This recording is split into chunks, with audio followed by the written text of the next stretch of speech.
This is Jordan Grace, and you're listening to the Social Suplex Podcast Network. BWB, this is One Nation Radio. You better get it right. Rich Latta, James Boyd came to give them life. The Blackest Wrestling Podcast has come to kick all ass and drop it 6 feet if they kicking trash.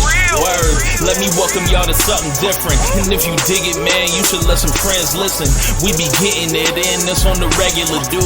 Ravish and flow, but this shit rude. See, James don't rap, so I had to break it down. The whole network, man, we coming for the crown. Raps in the columns, I keep them both covered. Making the beats too, so the listeners can bump it. Hit us with the rating, yeah, I'm saying it's a 5. Before you hit it, talk, bob your head side to side. It's One Nation Radio, and this is the beginning. It's Rich, and I'm here with James. It's time to listen to One Nation. We got to unleash the power of the pyramid. This is Mike Sempervive from WrestlingObserver.com. Check me out on Wrestling Observer Live every day. And also check out your boys, Rich and James, on One Nation Radio. This is Kenny Omega. We're listening to One Nation Radio. Check it out, guys. These guys know what's up. Big Kenny Omega fans. That's all that counts to me. Goodbye and good night. Bang. It feels so good to be back. What's going on, y'all? Ladies and gentlemen, boys and girls, children of all ages. I just did the road dog shit. Anyway, welcome back to One Nation Radio. I'm James Boyd, and here with me, I have Rich Latta. What's going on, man?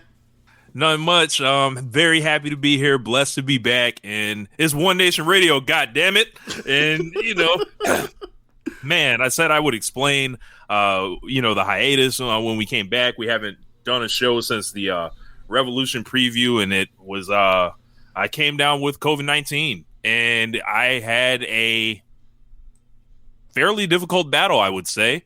There are people I think that got it worse than me, for sure. But I did indeed spend time in the hospital. I spent about 2 weeks by myself, like a little more than 2 weeks. I haven't seen my wife since March 12th, and I miss her a lot. And I'm going to see her today. She's coming home finally today, so. You already know what it's about to be. Oh my God.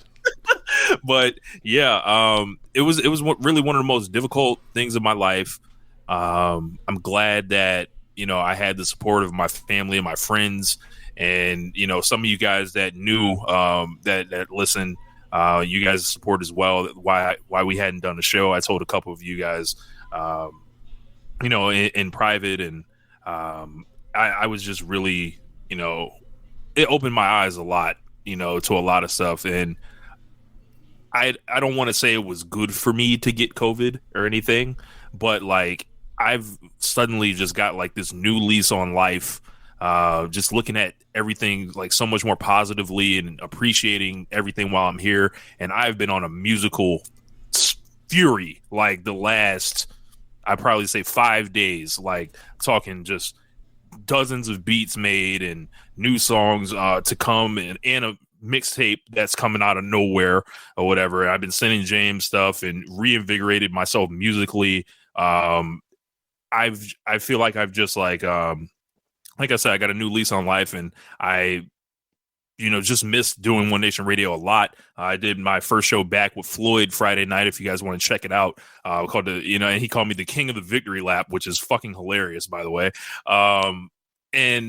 But this is my home. This is One Nation Radio. This is, the flagship, the longest running show, and, no one's going to do it like us. And I hope you guys obviously I would assume you guys understand why we didn't do shows, but we're glad to be back, and I'm glad to be back here with James. I was in constant communication with him the whole time. Shout out to Jeremy, shout out to Dan, Josh number 2, Josh number 1, Jamie, my mom, my wife, my grandmother, Alex, everybody that just, that cared for me, and the doctors that gave me this experimental drug. It was called like Bam Lanny V-Bam or some shit like that. And I was in the hospital, I want to say, for 5 hours on a Monday. I ended up having like a panic attack one day where I couldn't breathe, and I was on the floor for like 15 minutes. It felt like I was fighting a motherfucker like Wardlow and Braun Strowman combined, and it was just like, stay down. Like it was, and then I would easily get winded as soon as I would stand up.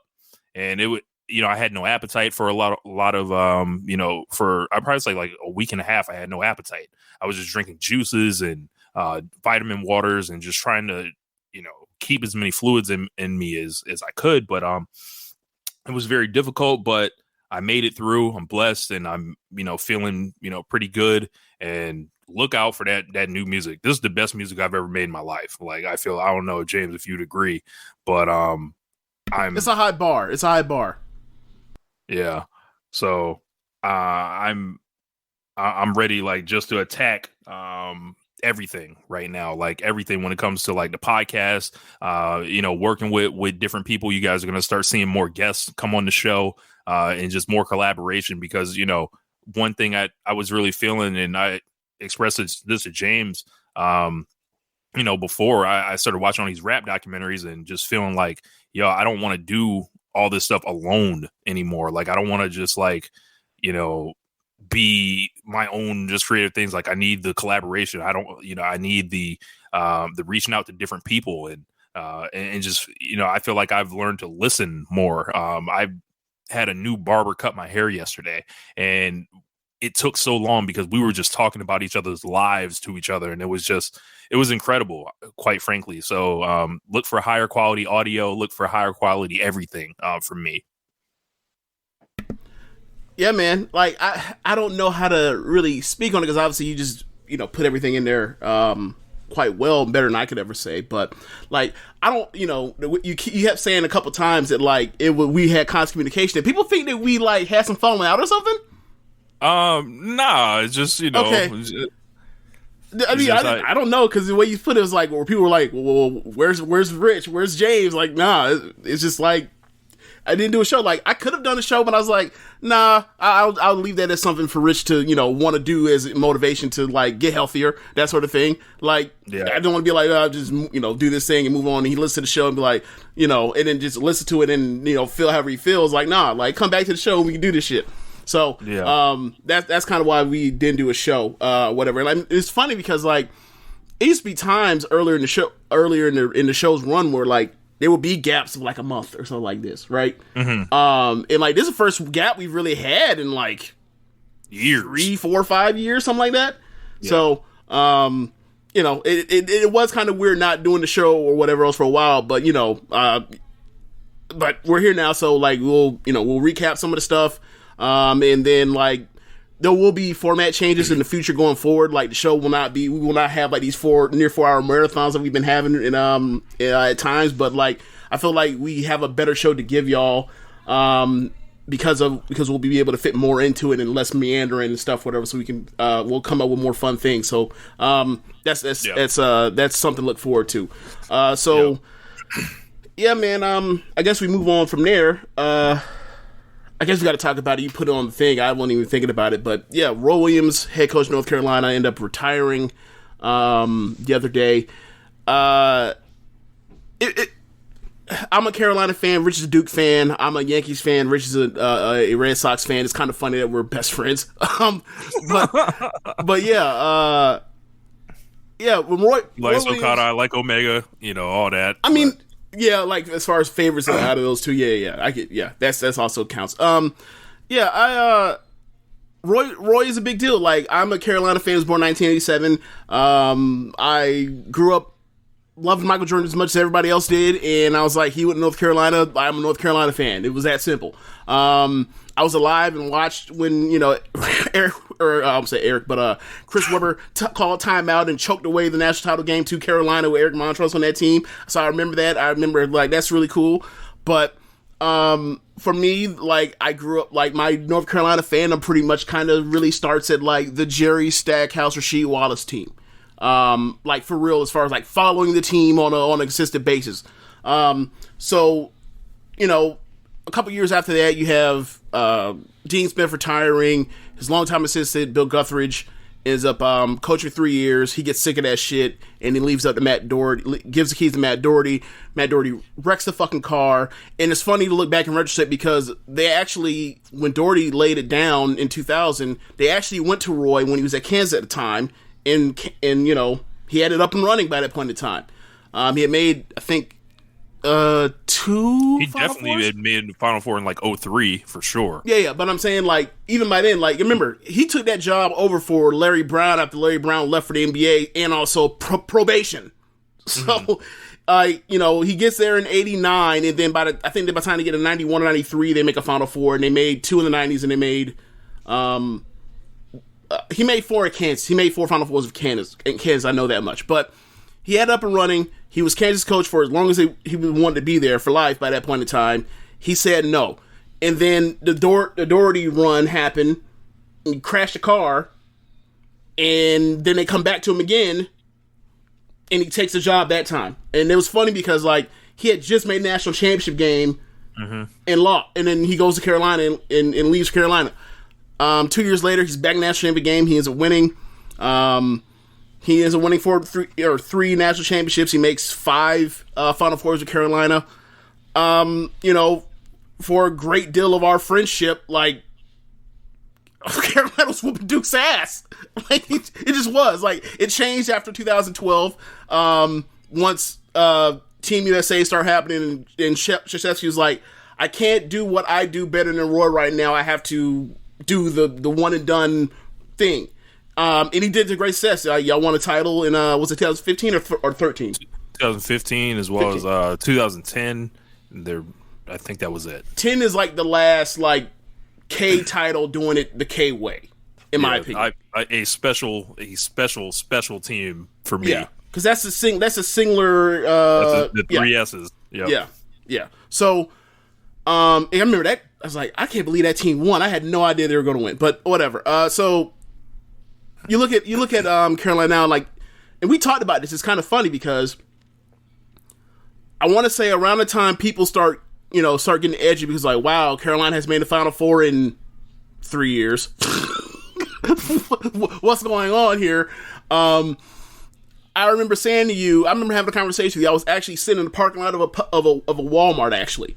And I said, like, there are going to be people that are going to start whispering about maybe Roy should hang it up. And I think that's bullshit. But, like, if they hire somebody, it's going to end up being somebody in the family, like, yeah, Dean Smith, and then it ends up being his assistant coach. It ends up being a person that played for Smith, and then it ended up being Roy, who was assistant in the 80s.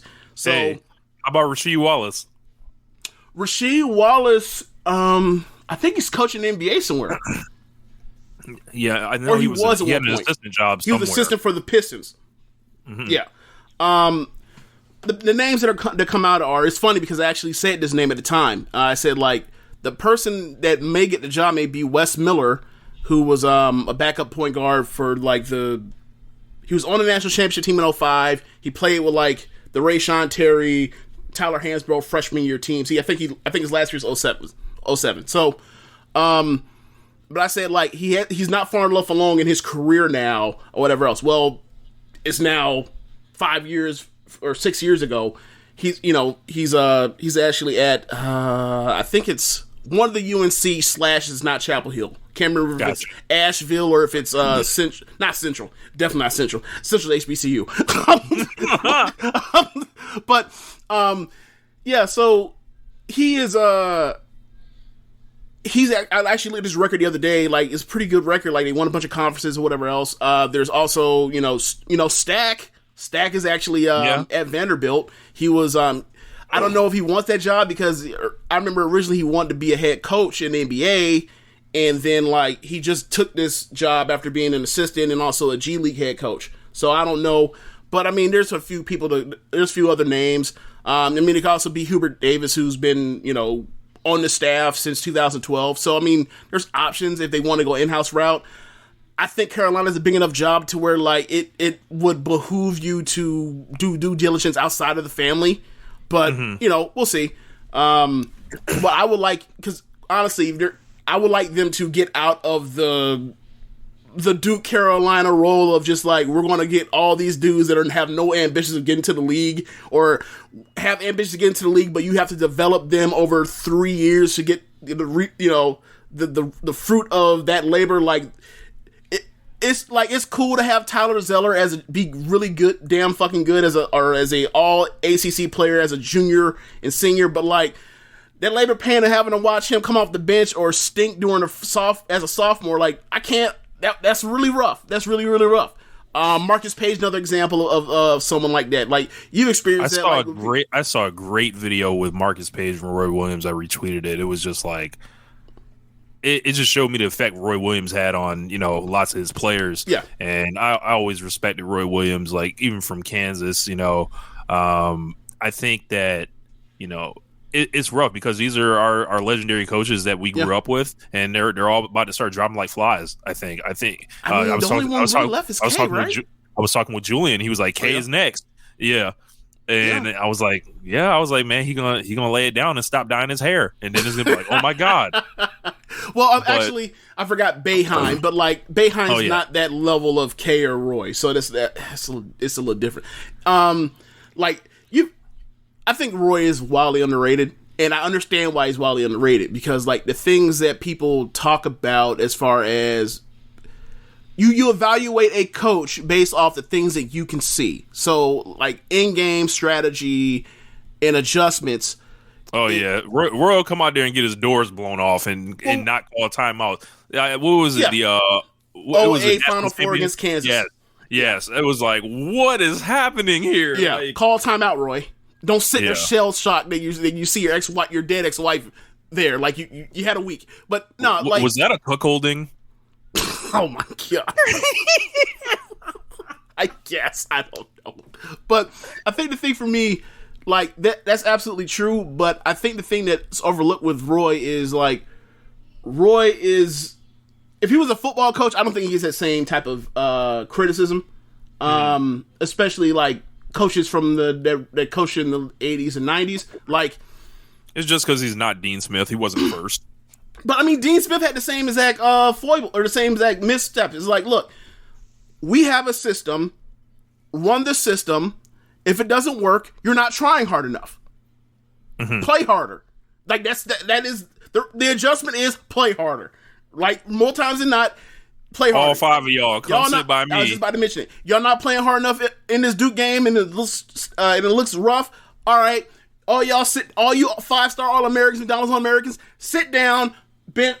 All of y'all walk-ons come in, and all 5 of y'all come in and play for like 5 minutes until I yell at these dudes until they get their ass back in there, and it will work more times than not, right? So, like I absolutely get that situation. There's also another situation I remember, but it's kind of unfair because like Kendall Marshall had just broke his hand, so he was out. So that's when they had the freshman Stillman, or Stillman White as point guard, and they end up at the end of that game against Kansas in the Elite Eight. They end up throwing like boxing one at them out of nowhere in like last like 5 minutes and like triangle and 2. So it's like they weren't expecting that, but whatever. Like they weren't supposed to win that game. Their point guard that ran everything broke his hand and missed. So, but whatever. So. Like, but you look at Roy and you look at it's like, all right, 3 national championships, 9 Final Fours over 33 years. Like he's one of the all-time greats. I think he's in the top 4 all-time in wins. Mm-hmm. Like when he got to Kansas, it was just off probation off Roy Williams, and he made 4 Final Fours with them. Took Carolina when it had young recruit, had McCants and Felton and May in that class. I'm not gonna lie, but like they fired Doherty because them kids like they were from transfer. So at that time, I always told you like Carolina wasn't the team that like I disliked really. It was Maryland or whatever. So like Roy Williams, I don't have no problem with Roy Williams. Like I saw like some beautiful tributes like coming out to him, and he would show up to NBA games for players like Kobe White. Yep. The Marcus Page thing is especially touching. If you haven't seen that, go out of your way and see it. Yeah, I mean, it's. But I just want to point out, like he is one of the like I don't want to say Mount Rushmore. That might be too high, but like, all right, compare his resume to Bobby Knight's. Who made more Final Fours? You know what I'm saying? Like, so it's one of those. Like, Roy didn't have to choke those kids either. Right. Right. So shout out to him. I'm gonna miss him dearly. He is my coach. Like, I mean, I love Dean Smith and everything, but like, he's for my age range, like Roy is the coach. So I'm a dearly miss him or whatever else. I'm just move on from there. I'm just glad we got him as an active coach in The Last Dance, so he could like put on that Roy Williams charm, and like and build the legend of Michael Jordan. Like that shit was fucking hilarious. Yes, yeah. I remember telling you at the time, like Roy's been waiting 35 years to tell these stories to somebody, or on camera anyway. So yeah, I guess we move on from there. Big major free agent Andrade leaves. Asks for his request and gets it, and there's no 90-day no compete clause. All you know what that sounds like? A week and a half. You know what that sounds like? What? Something happened. Something racist happened. Something happened that they were like, you know what? It ain't even worth the fight. Yeah. I mean, we're this now is wild speculation, but right.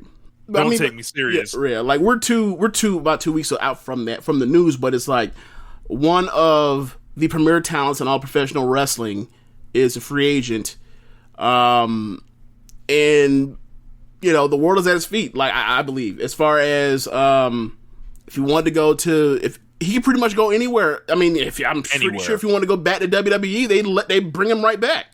I think he would go back one day. Yeah. So I mean, I haven't really done too much thinking or whatever else. I haven't done the Cody hit leave out WWE list, but they've asked him about everybody already. Like he did a great interview with Hugo Savinovich. It is in Spanish, but Hugo, of course, being Hugo, he'll throw some English in there and fill you in. Okay. Also, like Lucha Blog.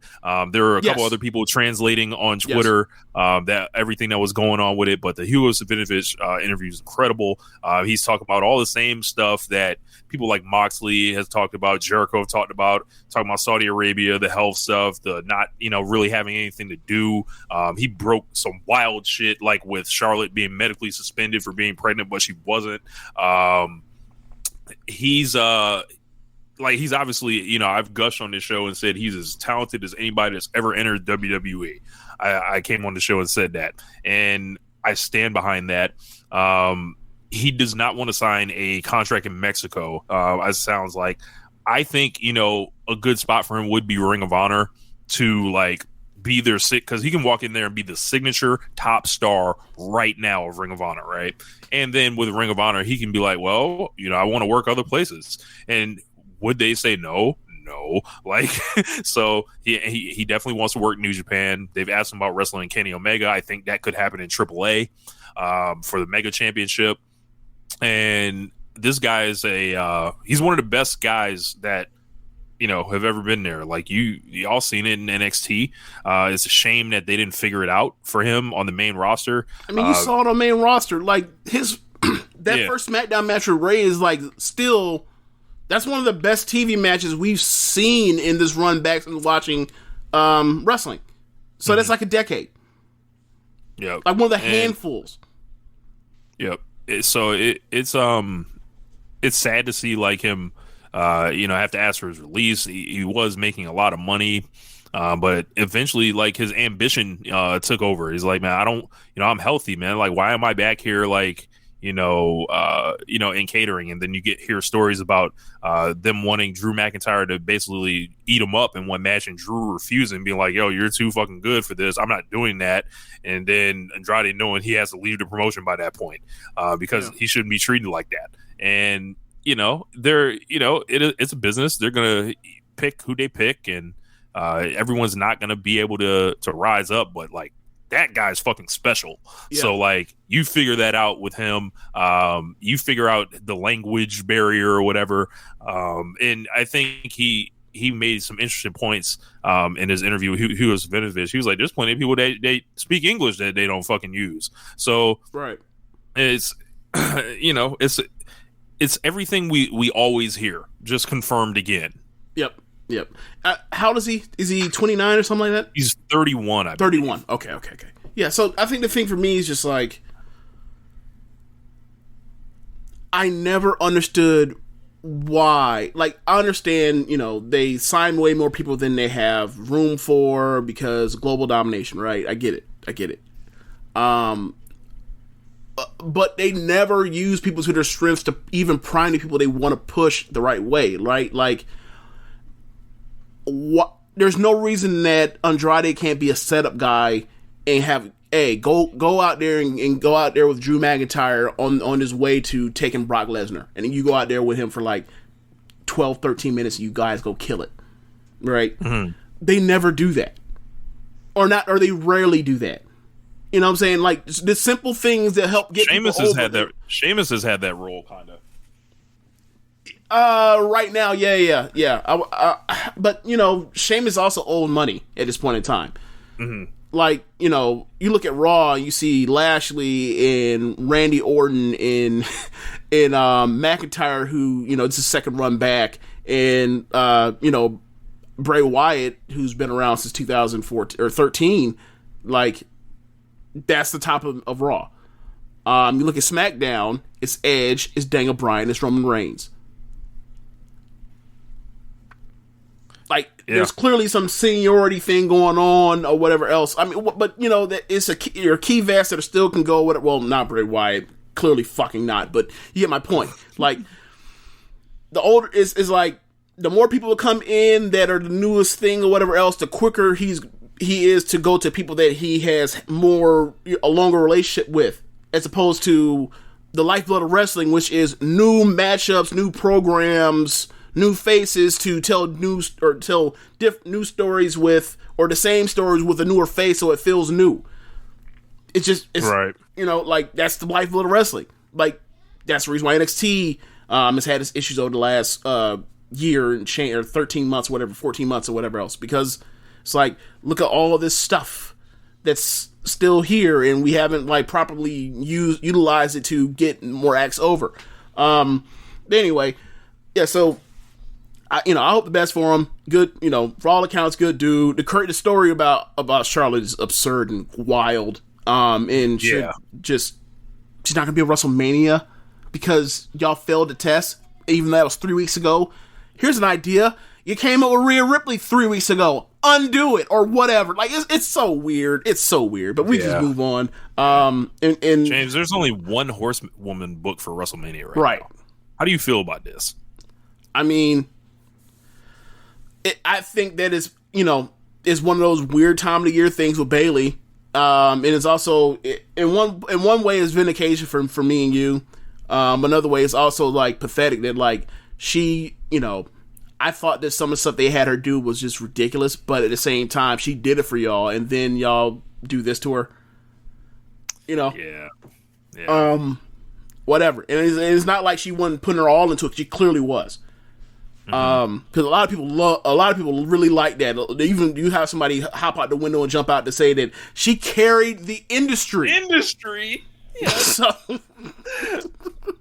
I just want to see Andrade versus Kenny Omega sometime this year. Thank you, please. Yeah.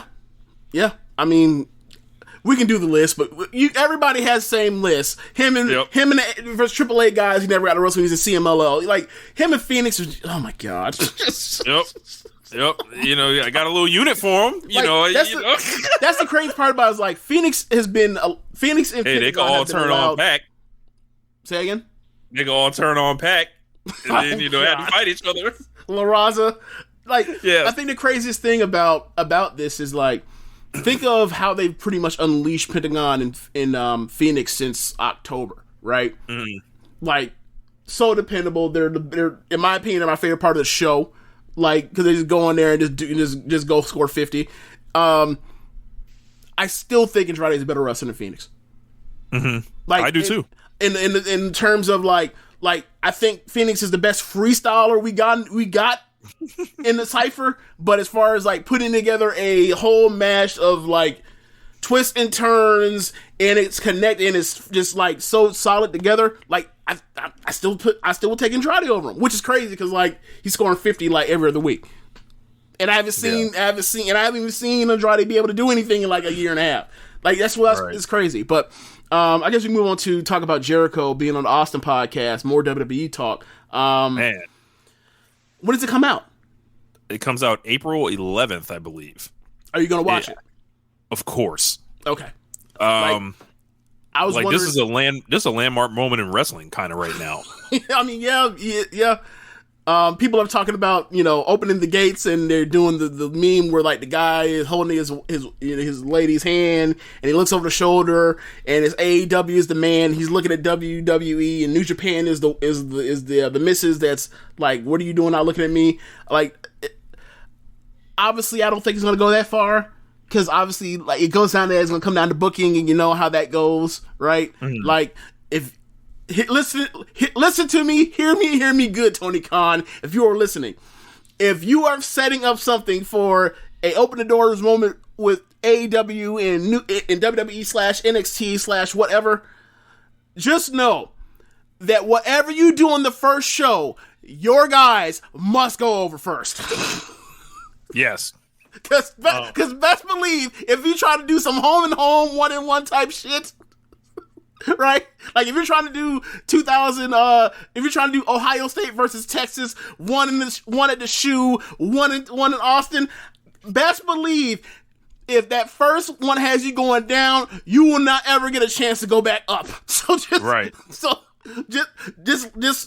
unless you get it on contract in paper, don't do it. But yeah. What do you think? What do you think they're going to talk about? You think it's going to be about the whole Wednesday Night War stuff and what he's been up to the past couple years? What do you think it's going to be about? I think they're going to talk about the Jericho leaving in 2017 and what he's been up to, and I think it's going to be more squarely focused on Jericho rather than him being a representative of AEW at this point. Right. But I assume Jericho is going to protect himself and slip that stuff in there. The one thing to be aware of is WWE does have control over the editing process. So it's not live. No, like it's not live. Okay. So I think both guys are supremely smart guys, Austin and Jericho. So like nothing's going to happen where Jericho gets taken advantage of. So I think for AEW, they probably see it as like some form of advertisement to have Jericho on there to be like, that's what you get out of this, like the interview itself. And kudos to Vince McMahon, kudos to Tony Khan for making something cool happen for the fans. Everyone putting their hand in to create like a moment that is for like the legacy of wrestling, like because Jericho, it's like WWE is are kind of the custodians of their own history or whatever, right? But I think it's great that Jericho doesn't quote unquote disappear. He comes back for this at least to be like, okay, I can talk about whatever and frame it, and that's going to live, and we'll go ahead and get that going there. So I think this is awesome. I hope it leads to more stuff like this. I love to see Kenny Omega, get interviewed by Austin on there. And if this is something like a small way to work together, like, and I'm big on the collaboration stuff right now. Like, I love stuff like that, because if they're doing interviews and talking like that, they're not going to be building up matches, obviously. Right. And I mean, even what if they do though? Like, so what if they do though? But what if they do? So you have that in the back of your mind. So I think I think this is great, and I can't wait to watch it. Yeah, I think it's appropriate. I think it's right. Like 5, 10, 15 years from now, if you are a wrestling fan that goes through the last these past 30 years of wrestling, or since the 90s, if you whatever, well, damn, that is 30 years. You're going to come away and you're going to see Chris Jericho in like, at this point, or I don't care how long he wrestled, how much what he does with AEW, he's always going to be Chris Jericho of WWE. Like, that's where he made his name. That's where he had his biggest moments. Like, this stuff is added, like, this AEW stuff is added, is icing on the cake for his legacy, but like, the damn cake is WWE, right? Like, no disrespect to ECW or War or Smoky Mountain or none of that, but he blew up and got all his most of his notoriety and fame working in WWE. So it makes sense that, so for me, like, it's appropriate that he's back doing something or whatever else. And like, I don't hope it doesn't stop here. Like, I hope Big Show is able to come back at the place he's worked for 25 fucking years or whatever, or not 25, but 20 years more or less, and be able to do his stuff with Austin or whatever else, or also whatever project. Chris Jericho, being a master worker, he's in a contract year. He has turned himself babyface. Yeah. So there's going to be, I think Chris Jericho is going to attempt to use this to make himself a babyface main eventer again. It's going to work. And I think it's going to work. And I think we're headed for, him and Kenny. We'll probably hook it up back again at some point. Yeah, I wasn't even thinking as far as that far out, but like this MJF Inner Circle thing, it's so, in my opinion, it's so hot. Like it's going to work. Like Sammy and Hager and LAX or Santana Ortiz and Jericho, like it's already in motion. Like they're going to just have killer promos. They showed you in the that video package thing that mini Stadium Stampede thing that they did. Like they have the matchups, the tag matchups, the mid card Young Gun matchups, the Hoss battle, the top guy. Like it's all there. Yep. It's all there. And they can mix that shit up because everybody wants that Sammy MJF match still. Right. So, yeah, man. But yeah, it's good news, and like hopefully we see more of this stuff as more people go back and forth. Because like, can you imagine like all this, like it'd be Cody weird with all them guys Christian can't come on and do no WWE stuff. Like after all the stuff he did on the network with Christian Edge and stuff, and nah, man, it's goofy. It's goofy. Like we all know they talk to each other. It's just this stupid thing, promotional thing. Like if you can get over that, you can make some great content. And like we'll get to it in a second, but like the life's blood of showing these deep, stories is going back to, all these different iterations of it. So, I'm really happy for him. Yeah, so welcome back, y'all. We actually had to make a little adjustment. Rich is in the car while we're doing the podcast. He had something come up, but hopefully the audio's not too bad.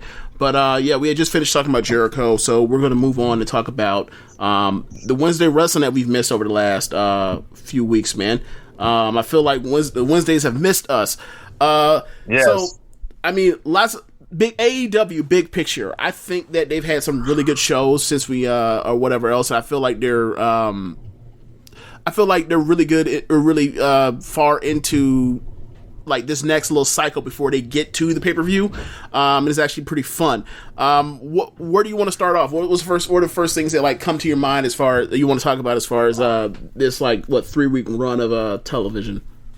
It feels kind of like they have I don't know if you remember like how the 8 shows before Revolution were feeling. It feels like we're back to that style show right now. And I'd be remiss if I didn't talk about Thunder Rosa and Britt Baker. Absolutely fucking tearing the house down. I've been a Britt Baker guy since day one. I always saw the talent in her and was really happy to see her turn her career around, essentially. And then Thunder Rosa has quickly become like one of my 3 to 5 favorite wrestlers in the world over the past, couple months or so. And seeing her get that moment was just fucking awesome and incredible. And they went in there, they wore it. They did attacks, they did blood, they did table spots, and they made history. And it wasn't like some bullshit. It wasn't like some marketing thing like it was the women's evolution and revolution and shit. It was like, no, these two people have a hot storyline. We're putting them on top, and the shit actually did business. And this is a big fuck you to everyone that has talked down about the AEW's women's division. We have analyzed it on this show, gave you the temperature at every turn, and I feel like throughout this year, AEW's women's division has been incredible, all things considered, with Jade, with the tournament, with Ryo Mizunami coming in, with people like Kylan King and Red Velvet developing underneath, Britt Baker there, Sheeta being the longest reigning champion in the company. This has been I don't think enough people are talking about how good the women's division has been because of the narrative that was out there from the grifters and the people that, just haven't really actually had the best interests of the women in wrestling there, trying to make them a cause rather than respecting them as performers. I think that they've been awesome. That match was like a representation of the growth. Chris Statlander's back now, and I think the sky's the limit for them, and they have depth upon depth going forward. I think obviously the Pinnacle Inner Circle stuff's been incredible too. Seeing a new unit like the Pinnacle form, awesome. I think people are going to, get to see MJF in a top star light. He was already a top star to me, and I think he's a guy that obviously next 25 years they belong to him. Kenny Omega just been incredible as a world champion. He's going to go to Impact, win their belt. Christian coming in.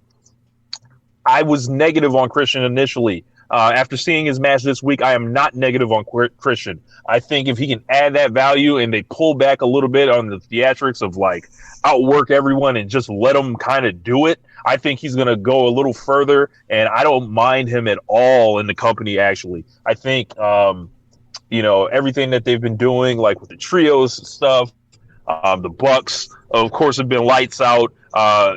Dark Elevation and Dark have just turned into like WCW Worldwide. Tons of cool matches everywhere. Some you can let play in the background or watch closely, and they're actually giving you development. And there's layers upon layers of people that to be invested in.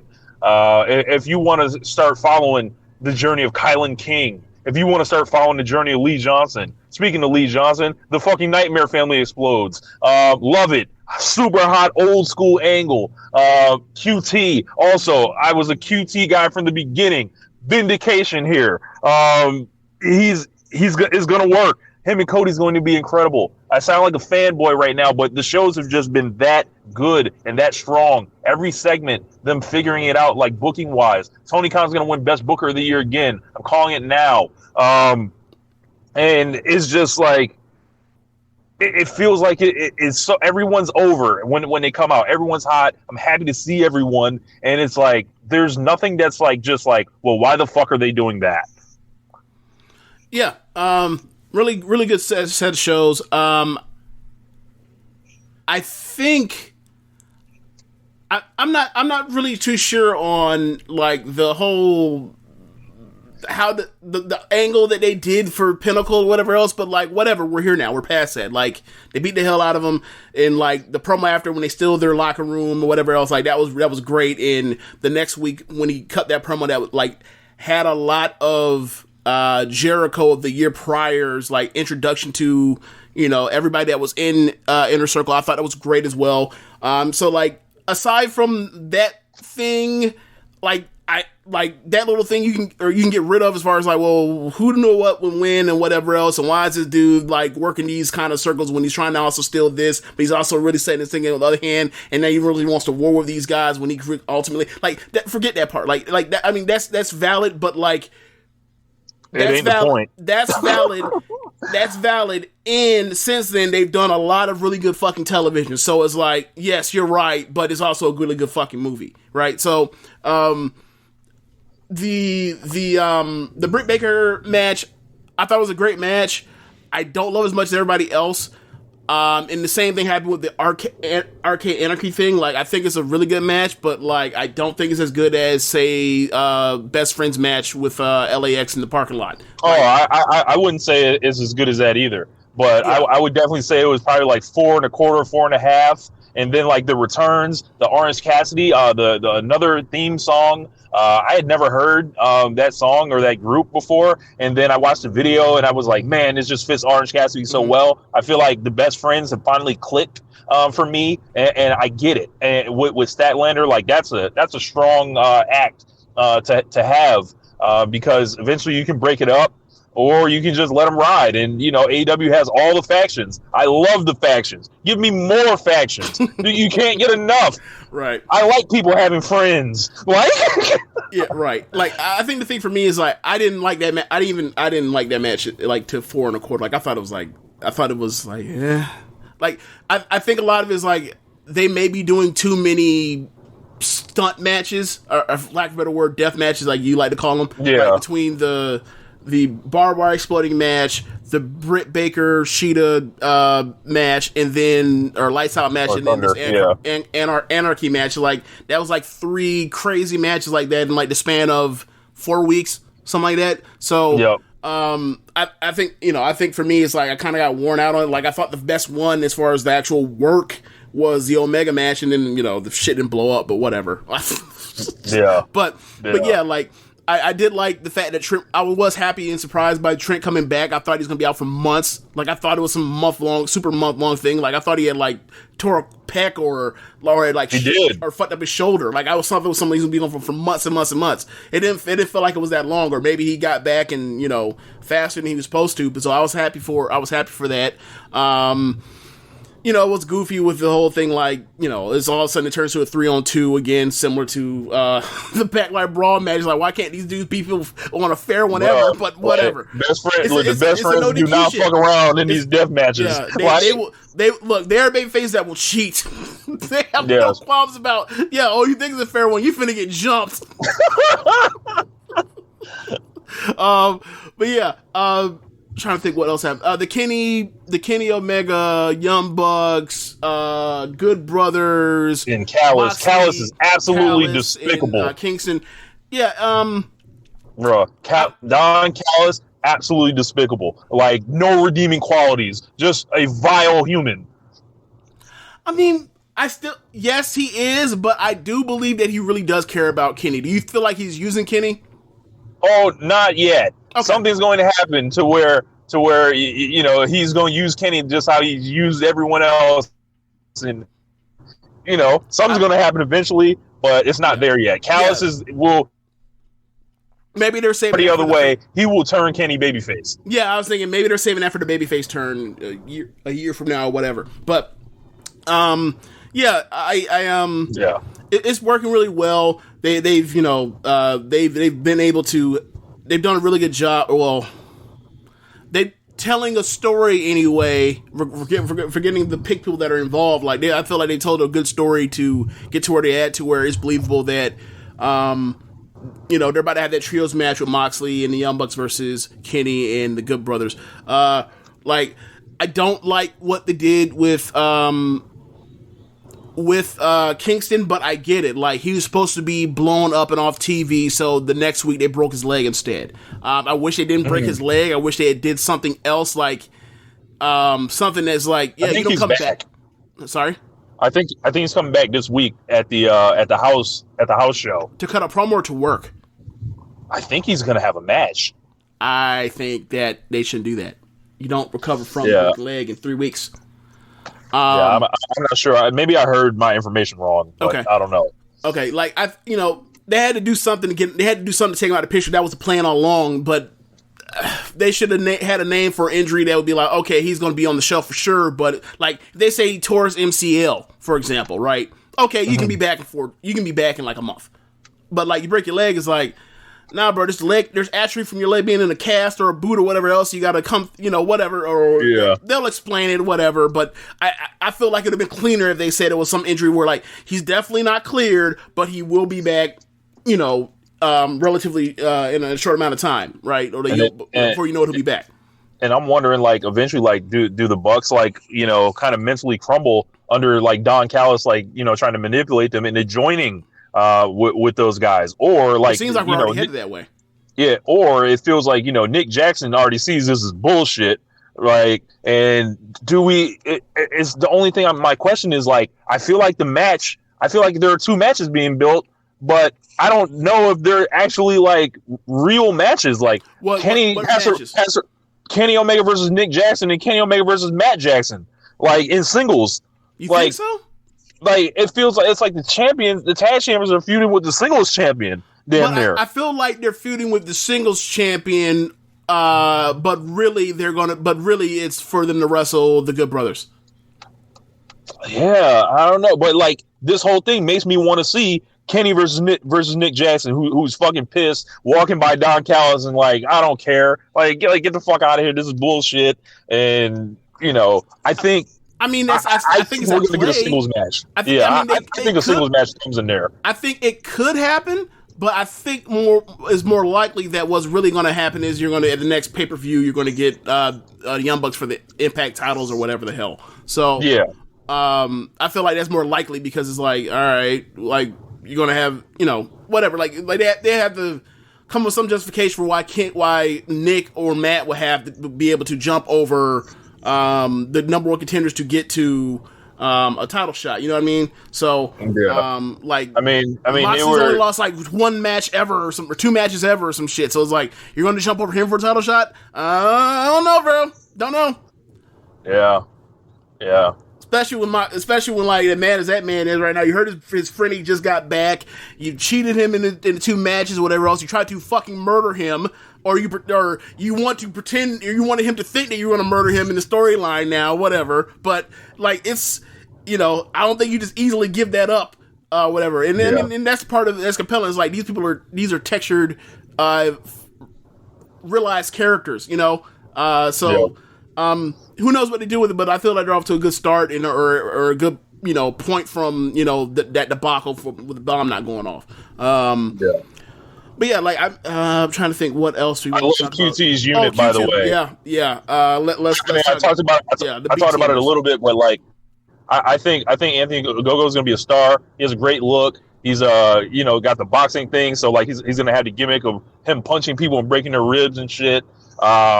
Aaron Solo, just a solid veteran guy that's been around forever. I think QT's gonna take a big step forward as far as like, I think his question is going to be, can he answer the bell on the promos? And if he can, it's going to work. And the other guy, Freak Beast, is just like a fucking beast. So like, he's a big brolic motherfucker. That's the dude that Moxley wrestled like a month ago, right? Yeah. But I mean, the thing with QT is like they can sit him down with Shivani in a sit down non-live environment to get whatever they need to get out of him. Like they have done that one promo with him, and he did feel kind of wooden, but whatever. Like they know now that like they can just sit him down and get more personality out of him. Like that's the reason why. Go ahead.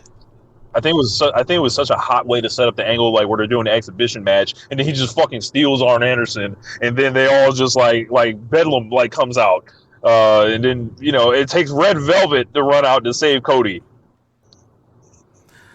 Okay, I guess we got to talk about that part. So she's just like I saw you defend it at the time, but like I was like, but she clearly was a stand-in, like. Everything she's doing is the stuff that Brandy would be doing right now at this moment, but Brandy's not here because she's away. And like, I'm not saying that those are the circumstances. Yeah, I'm not saying that that's necessarily a bad thing or that makes her like some Brandy clone because she's clearly her own person. But like, pretty soon, they're gonna have to give her the mic again to further establish her as her own person, not like this proxy. You know what I mean? She did have She did have one of those breakdowns on Dark Elevation. Okay, I would say that she did have a good one leading up to the Shaq match. She did have a good one. So, like, I would say just give her another one to let her know, like, she's her own person. She is not, Brandy's, like, little homie. Right. Jade's been fucking excellent. Jade's, like, coming into her own on the promos. Yeah. If it's me, I'm putting the belt on Jade next. Like, I'm going to wait on Britt Baker, turn Britt babyface, and then Britt's going to chase Jade eventually. So... I mean, I'm sorry, but, like, after that match, I think that Rose should be next champion.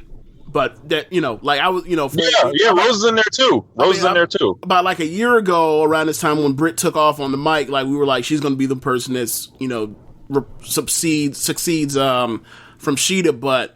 After that match, is like, nah, they got to get back to that first match they did with Sheeta and Rosa, and then have Rosa beat her, and then she carries it for Jade or Britt at the time. Like, because that match was something else, and like that was most like I understand they're doing the face that she made or whatever else, but like you go back and watch that match, that's mostly Sheeta. Yeah, so yeah, I feel like you mentioned earlier about the women's division, like. This is fully realized now. Like a lot of problems that were the reason why I didn't take off early is like being solved. Like with the Rio coming in, with Maki Ito coming in for the time she was in, with having availabilities on Sheeta, like with the emergence of Jade, like with the kind of the push or whatever you want to call it of Red Velvet to this onto the main stage, like. We have horses now, as opposed to just like we have some people that are, you know, we either have wrestlers or personalities, but we don't have anyone that can really do both yet. Like, we have it now. So, I'm really happy from the time when I was like, you know, like, yo, some of this is their fault. Also, some of it is like just bad luck with injuries and like, oh, speaking of stats came back. She's in better shape now.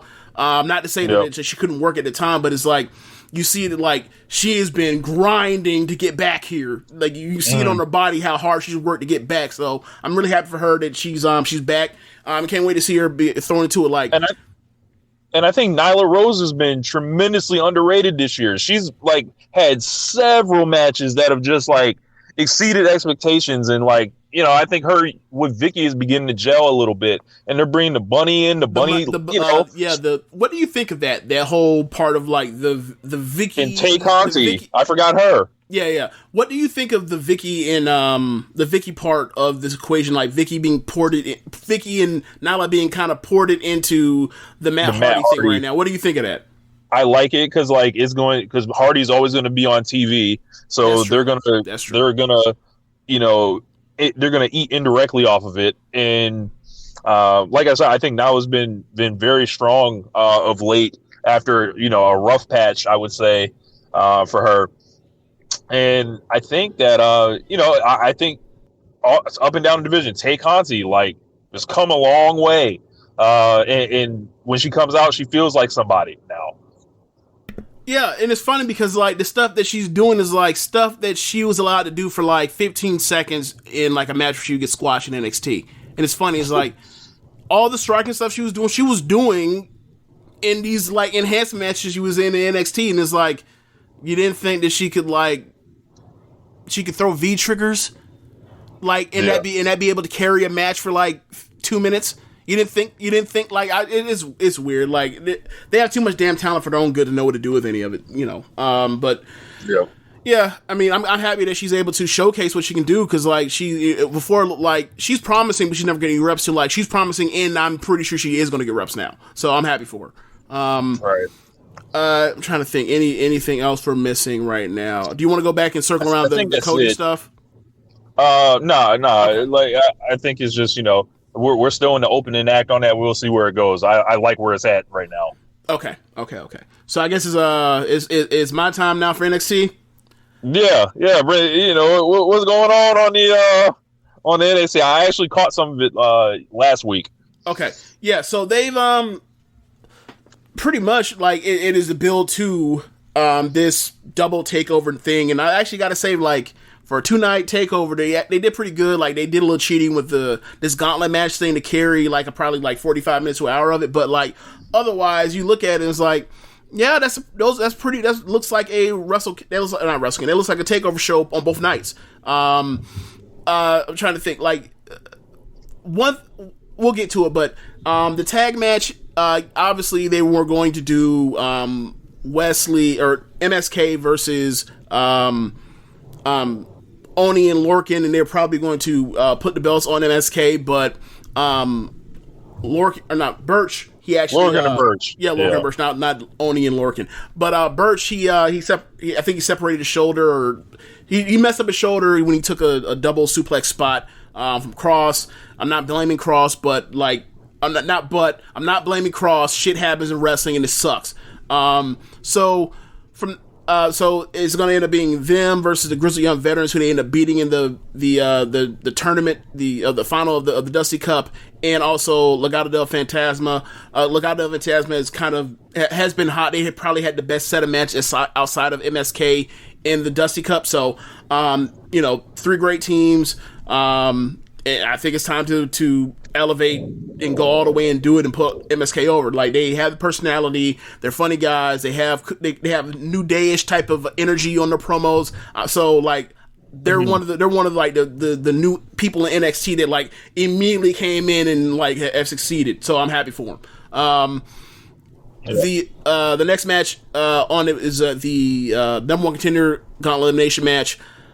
What they did was they basically did a carrot on the stick thing where Johnny doesn't have a match for TakeOver, so he's going to be on the second night TakeOver, the one that's on Peacock. So what they did is we're going to have 12 guys at the time do a battle royal the final 6 survivors make it to a gauntlet match, and so basically they did a placement for who goes where in the gauntlet based on where you finished in the final 6 of that battle royal. So it was 12 people originally. Roddy, for some dumb reason, had a match. He opened the show last week before the main event where he was going to be in this. He ended up losing it to Cameron Grimes because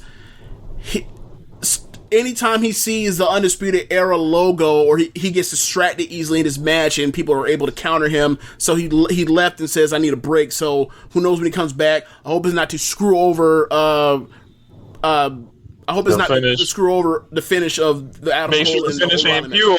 Yeah, dude, that we're talking about. We'll get to it, but we're talking about something special coming next Thursday. Jesus Christ! But so the people that were in it were the people that are going to be in this gauntlet is going to be LA Knight, Dexter Lumis, Bronson Reed, Isaiah Scott, Swerve, obviously, Cameron Grimes, and Leon Ruff. What they ended up doing was they ended up having Kushida and Pete Dunne put each other in a hold and eliminate each other to set up them having a singles match. So I like that because they had because they had heat going into it. They had an altercation where they were arguing about who's the better technician between the two about a couple weeks ago. Then they had it going. They got into it and eliminate each other in this match. So then all of a sudden, almost like when Shivani calls it in, just got this from backstage. This match will be next week. It was pretty much the same fashion. It's like I like that. That's funny. Just like you see something hot, we're gonna set up something hot. And we're going to go through it. So, like, Kushida vs. Pete Dunne, that's a match I've been waiting to see. Like, I think about this. I wonder if it's already happened, because, Kushida used to wrestle in England a lot. Yeah, I'm pretty sure. It's they might be familiar with each other. Probably some what culture pro wrestling shit probably happened, yeah. So, yeah, I can't wait to see that. Like, when it comes to Pete Dunne and Kushida and people like O'Reilly and Strong and Gargano, I kind of I want to see these people wrestle each other eventually and get to it. Like Pete Dunne versus Gargano is huge on the list too for me. So seeing Dunne and Kushida, I can't wait. Like that's gonna just kill. I'm calling Swerve the favorite. So I'm counting on Swerve getting the win here. When I look at that list, I don't think LA Knight would necessarily set it off the way Swerve would. Right. So, I think, and also LA Knight is being positioned as he lost he lost the match 2 weeks ago to Bronson Reed clean. So he's going to get back at Bronson Reed eventually before he moves up the card theoretically. So I think there's that. With Isaiah Scott and Cameron Grimes thing, they ended up being the first 2 to get eliminated out of the 6 that made it. So they're going to start 1 and 2 on it. So what Isaiah about to run the gauntlet. It could be real, prime position thing for Isaiah to say look who he went through. He went through Grimes, he went through Loomis and Knight and Bronson Reed to get here. And also if he beats Bronson Reed, that's a play on what they did a couple months ago when Swerve started turning heel. So God, I hope they don't let Dexter Loomis win and then finally do Gargano and Loomis again. Dude, you know how furious I'd be. And also another thing in that battle royal, because it was 11 people, right? So that means it's it's 5 pairs plus extra. So the 5 guys with the bell ring started going at it, right? So you had Leon Ruff, and you had Swerve, you had Kushida, and you had Dunne immediately attack each other, and then everybody paired off, and the one person sitting in the corner, no one wrestles for the first 2/3 of the match, maybe 75% of the match, is Loomis just sitting in the corner, and I'm just like, dude, this is just the worst. Show me one fucking metric that shows me that he deserves to be on TV. One, let alone being on on Takeover. So whatever. But yeah, match should be great. You got guys in there to be able to carry that thing through. It should be fun. Like I said, Dunne and Kushida, we talked about that. Hungry guys. Yes, a match that I did not know I wanted until I had the first even hint of it happening. We had Ciampa teaming with Thatcher. You had because Thatcher was in Indies, was in Ring Conf with Walter, obviously. You had Imperium looking around them when they were in the Dusty Cup saying, what happened, let's talk. You know, you had Bartel and Eichner talking to him backstage, and you're like, what are they talking about? And you're like, oh yeah, ring comp, that's right. This could be an Imperium thing. They want him in Imperium. They even said as much as like, we'll also take Ciampa too. All of a sudden, your boy is nowhere to be found. We ain't seen your boy in weeks. We have not seen Thatcher in weeks. All of a sudden, Walter shows up. He chops Ciampa one time. Like the next week, Ciampa comes out, says he wants a match. They grab him. They rip off his necklace thing that he wears. That he later talks about in a promo that he smoked. It, by the way, but he rips it off his chest, chops him again, and then he lays there and sells. And as Ciampa also reaches over to grab his necklace, next week, this is why he asked for a title shot for the UK title. So get the match and all that. And then last week, he talked about the necklace, talked about how much it meant to him. They said, this is the necklace that my wife and my child gave to me before I went into neck surgery. And, you know, people, you know, I know people keep mentioning, and I know you mentioned, like, am I the same God now that I have all these things? And I think to myself, I am that same Blackheart. He's like, no, I've changed. You go through all these things. It's one thing to be on a mountain and you come down, you go through all this shit and you try to make it back, and it changes a man. And he's like, when I fucking see you on Wednesday, I'm gonna change you, and you have to see this. So you have to go through the same thing I did. I was like, I love this from. He smoked it. So, then you have Io versus Raquel. Bro, they giving Raquel everything. Everything. Bro, I heard they making Io Shirai look dumb. I heard just getting whooped. Bro, like losing fair ones. She like, lost 3. All that. Okay. I want to say it was. They had 4 altercations. I feel either 3 or 4. She won the very last one at the end of the night, but before she lost them. She lost the other ones where she just walked up to her straight up, started the fight, and lost. The second to last one, they were in the back. And Io would have been nominated for LeBron James You Bum of the Week out here. She would have been. She would have been. She wouldn't have won, but she would have been nominated. Rhea lifted her up, and she's by drywall. Drywall you can break through it easy, but you don't know what is coming on the wall. All of a sudden, she lifts up Raquel lifts her up and swings her like a baseball bat through the wall, and the camera all of a sudden pans and slides and and follows out the hallway into the other side of the wall, and you see all the dust on Io. I was like, they're giving Raquel everything. Like, and then at the end, after Raquel had a match, Io comes out, the locker room empties with refs and with geeks, or PC geeks, and then Io dives on top of the crowd. The crowd falls down, very similar to like the Roman suicide dive. And she ended up celebrating at the end of the night. But really hyped for it, really physical. I think they're going to have like this great, These two have wrestled each other for years. They have great chemistry. I've seen them on house shows when Raquel was nowhere near as polished as she is now. Yeah. And Io's like gotten stuff out of her before. So I anticipate that this is going to be awesome. Yeah. Another thing is like with her match, Raquel's match with Ember a month or 2 months ago, like you can absolutely have somebody bumps and drums and jumps all around her while she's looking impressive and just doing all power spots. Like so she can be Lex Luger. You can absolutely do the Flair Lex Luger thing, absolutely, or Flair Tony Atlas thing with Raquel. I don't think you need to do that. I think she's proved enough to where like she can carry some of the stuff, right? But you can absolutely, if they want to be lazy, they can absolutely do that match where she just runs around and just does monster spots and it still works because of Io selling and bumping. You absolutely could do that, but I think they're going to do a little bit more. But it's going to be based on the cat and mouse of that dynamic. The second night, Ember and Shotzi versus Candice and Indy. Now for the NXT Women's Tag Titles. Now I wish these tag titles didn't exist. And Rich, did you hear what happened? How this all came about? Yes. Yes, just absolute little brothering of NXT and bad finishes and just like, wow. Yes. They bring in Nia, they bring in Shayna, they have a match with Raquel and Dakota. They were going to do a spot where the NXT team, the ref didn't see the NXT team tag in and so Dakota lost. What ended up happening is they missed the tag.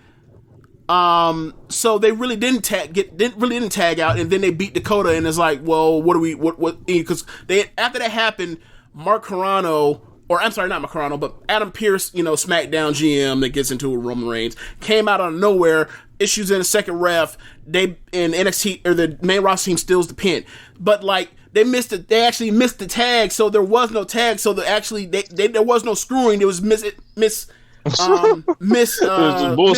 bad execution to screw up the story. So the next week they didn't ditch story or come up with some way to give them the title. They just pretend it never happened. It was like, yeah, Dakota, Raquel, here's your belts. And then the team that they beat in the finals was Shotzi and Ember. So they had the match, and then Shotzi and Ember beat them. So it was like, okay, so you decided to make them tag champions just for them to lose in the first fucking day, and then their belts that they shouldn't even have because they actually lost the fucking match they had. I fucking hate it. Anyway, they're having a match with Shotzi and Ember. They have a match with Candice and Indy, and they actually face each other in the semifinal of the Women's Dusty Cup. So, who knows? Maybe Candice and Indy end up winning. Candice cut this great promo talking about how it reminded me of, well, I'm not going to remind me of at the time, but she basically said, like, I'm a champion that hasn't won a belt. I'm fucking changing that come Takeover. So she shows the growth of, like, this is a person that, like, could not cut promo save her life seemingly 2 years ago, and now, like,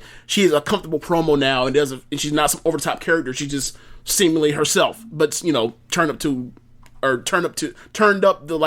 snidiness of the I'm better than you part. So Devlin versus Escobar for the cruiserweight titles is in very similar fashion to there's one champion, belt got not stripped, but they made a new champion last year, and they brought Devlin back to the States, and Sean shows up and pulls out a ladder and throws it in the ring, and it's like, you already know what it is. It's about to be WrestleMania 10 out this bitch. So unification ladder match.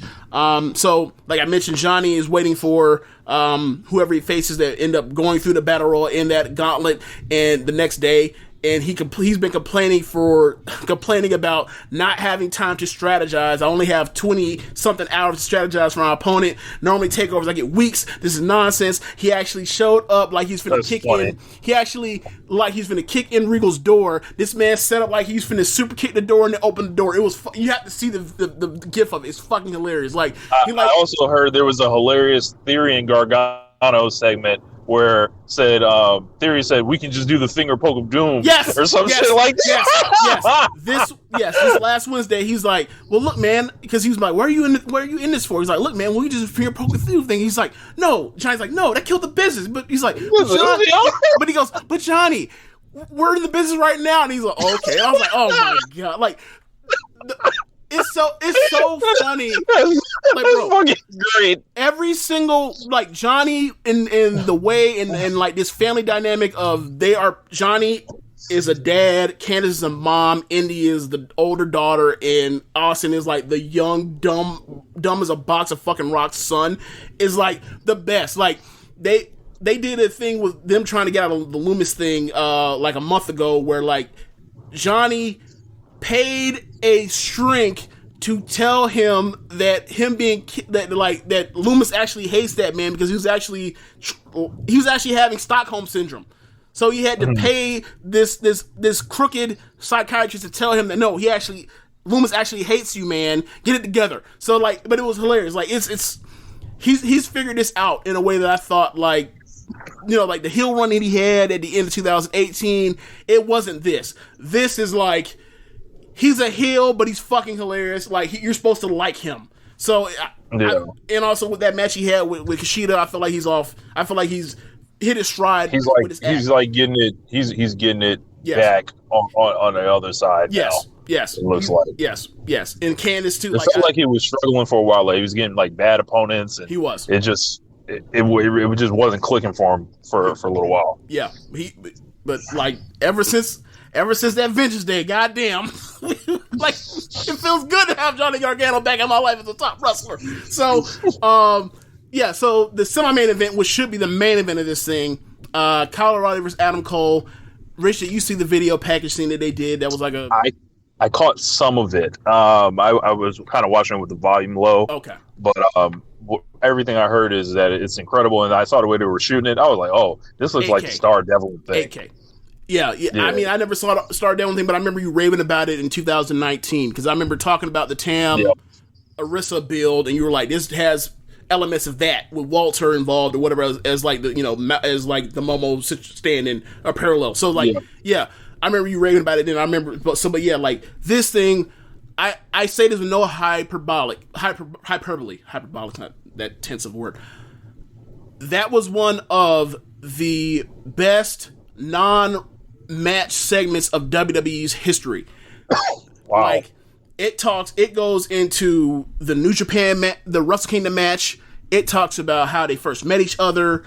It's basically like that Prime Target 50-minute Gargano Ciampa deal, except shrunk, abridged and shrank down into like 8-10 minute thing, and talks about the promo of the contract signing from last week as filling a lot of the spaces, and like it's a perfect story. It's like we came here to NXT.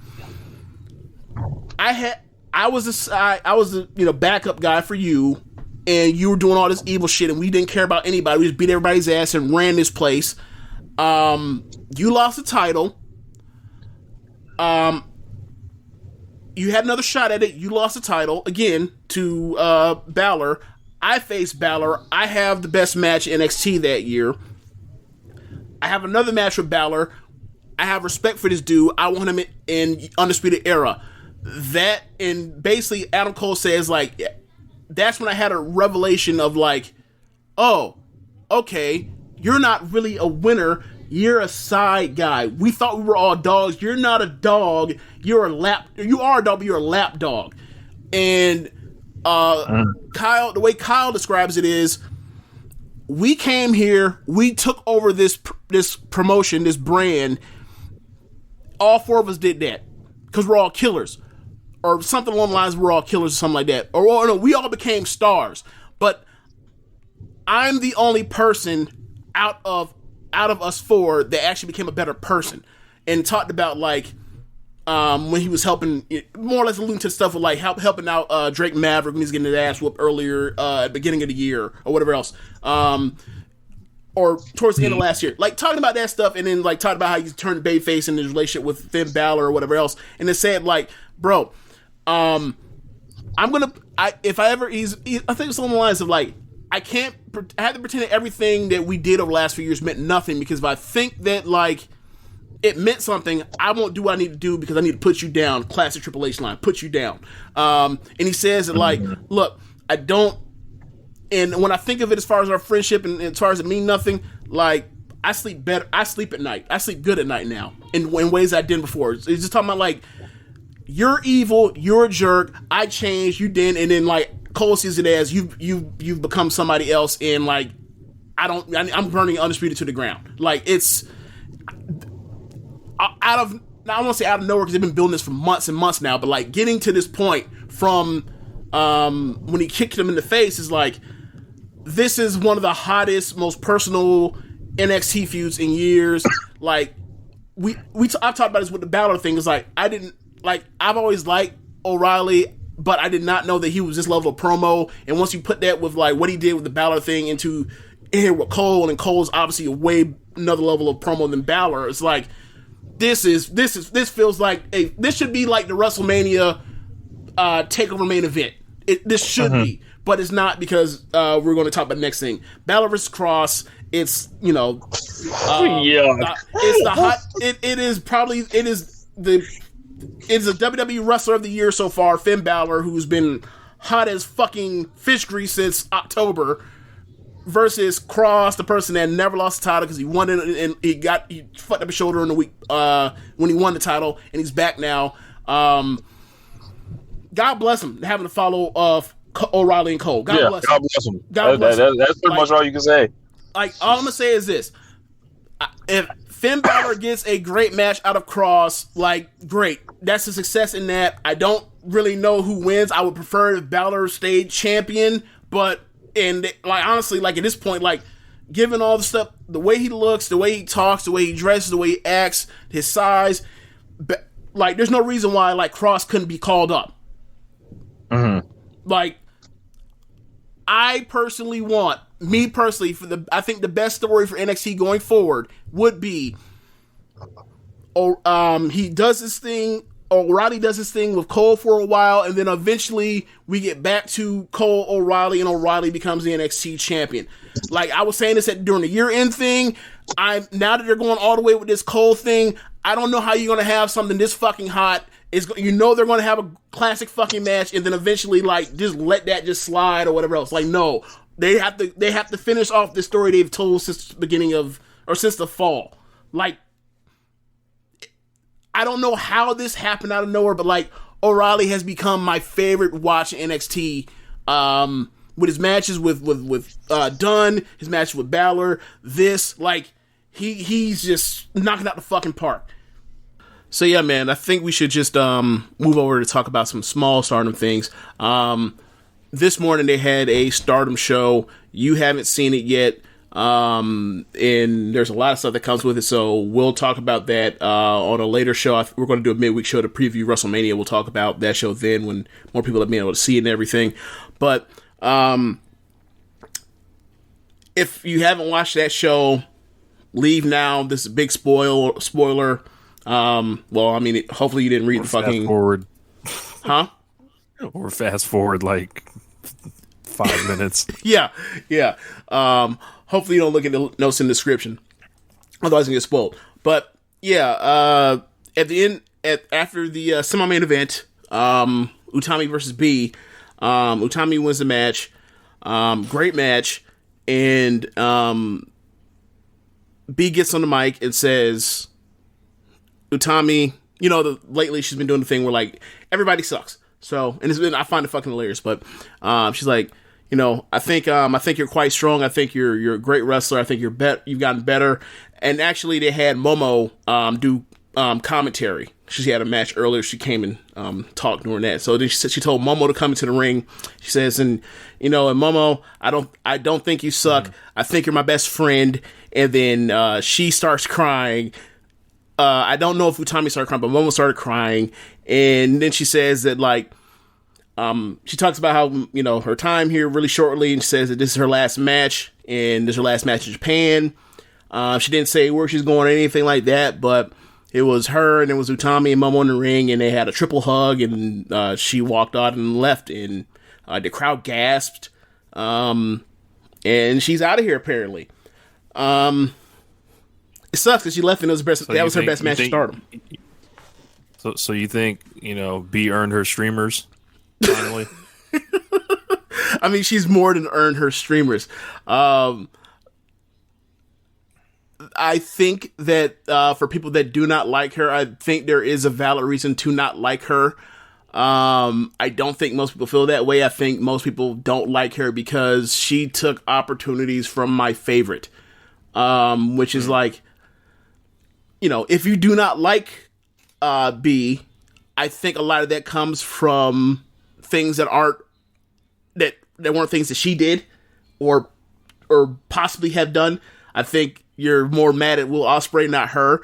And when it comes to this, like her getting booked as a Red Belt champion, that's not her fault. What was she supposed to say? Oh no, I'm not going to do that. No, Rossi, no, get the fuck out of here. So, you know what? You want to give me the red belt title? You know what? I'm content working 6 woman tags. Right. I don't want the opportunity. I don't want any main events. Right. I just want to keep it right where I'm at, baby. Right. That's not for me, baby. At all. So me and you both like Bea. Me and you both think that she's gotten way too much shit for things that aren't in her control. Like, I don't know, what was she supposed to be Japanese for you? Like, we get it. Like, you don't like her because she's a white girl in Japan. It's fine. But let's not pretend that, like, that woman is not a good wrestler. I think that's absolute cap if people are doing that. Yeah. I'm going to look at her. I bet it's like not worthy. Her score. Her cage match score has always been ridiculous. Like, it's in the 5s. I looked at it earlier today. It's in the 5s. That's absolutely absurd. Like, do you know what a 5 looks like? Like, Like, what are some of the other 5 wrestlers that are around there? In Stardom, like Natsuko probably. Natsuko might be a 6. Let's see. Listen, I'm gonna type in like the most obscure person I can think of that is just like middle of the road. How about this? Natsuko is a 6.5. That's absolutely ridiculous. Yeah, it sure is. But let's continue looking around real quick. Okay, my man Alex Wright, 7.26. Alex Wright was a pretty good wrestler back in the day. Let's see. Bea Priestley, 5.69. Let's check out Lacey Evans. Oh my god, 5.78. Are you fucking kidding me? Like, if you think Lacey Evans and Bea Priestley are on the same level, I'm going to need you to get your eyes examined. Yeah, or like put your, or reverse where like your eyes and your asses are because they're reversed. Right. Yeah, so I guess where's she going? Like, it's either AEW or like NXT UK, right? I mean, maybe it's NXT. I don't know. I really don't know. I haven't even begun to speculate. I just think, I haven't even thought about it. So what's her Stardom legacy? Let's see. Think of Gaijin champions. There's Santana Garrett with a white belt. There is Dark Angel Sarah. What's her name? Used to be a trainer in WWE recently. Yeah, Sarah Stock. Yep. She was the second white belt champion. Then you have Jazzy Gabbard, who was the second red belt champion. Got Toni Storm, and then you got Bea. As Gaijin champions, with the red or white belt. I have not seen much of Toni Storm stuff.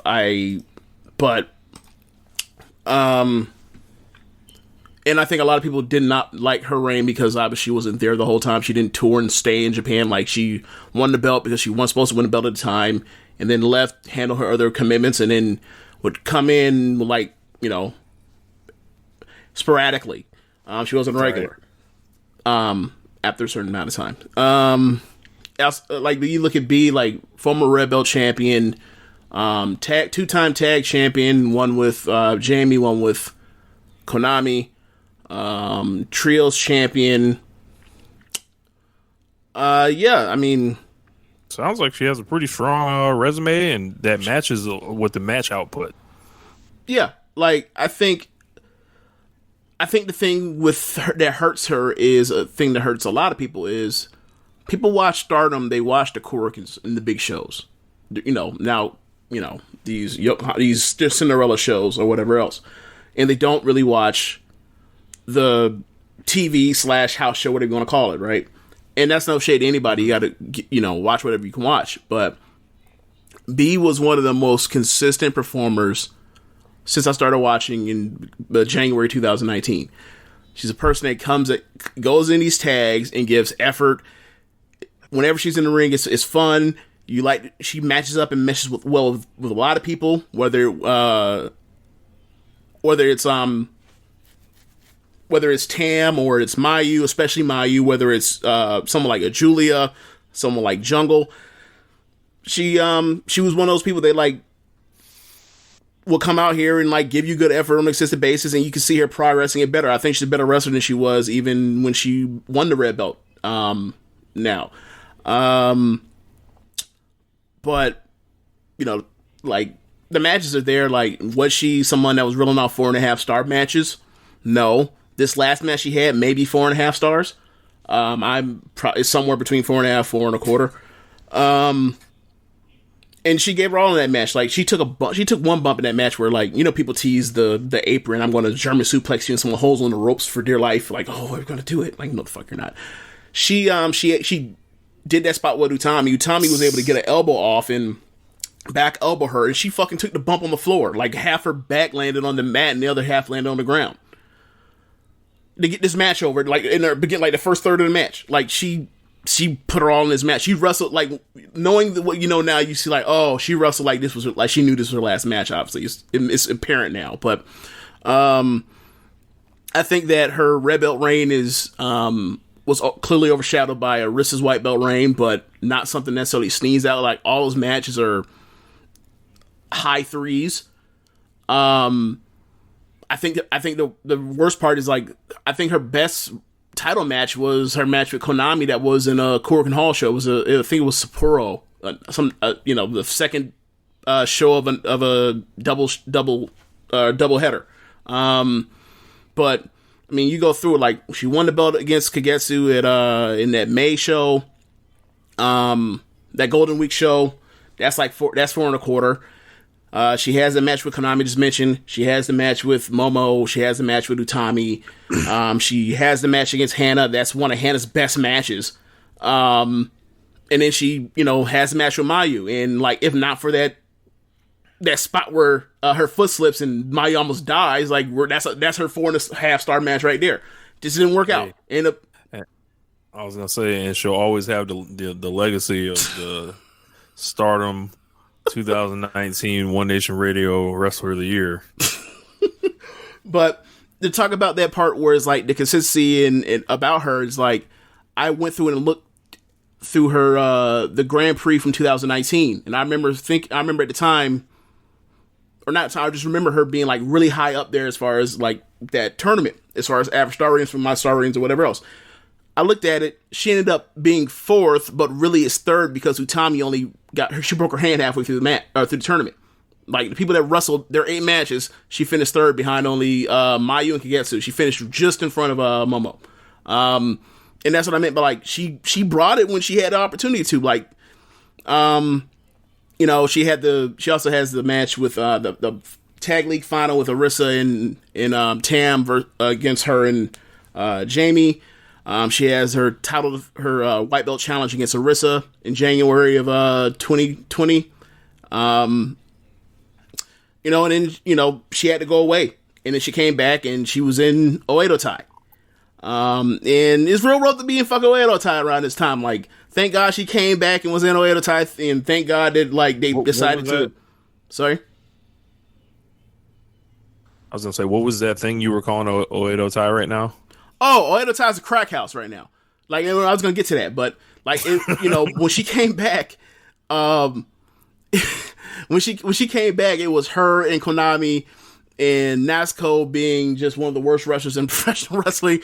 And Saki, who's selectively good, and kids, and they end up pairing Konami and Bea together, and they were a fun tag team, and they had a nice run with tag matches and handed the belts off to Himeka and Micah, and that was a good ass match. So, you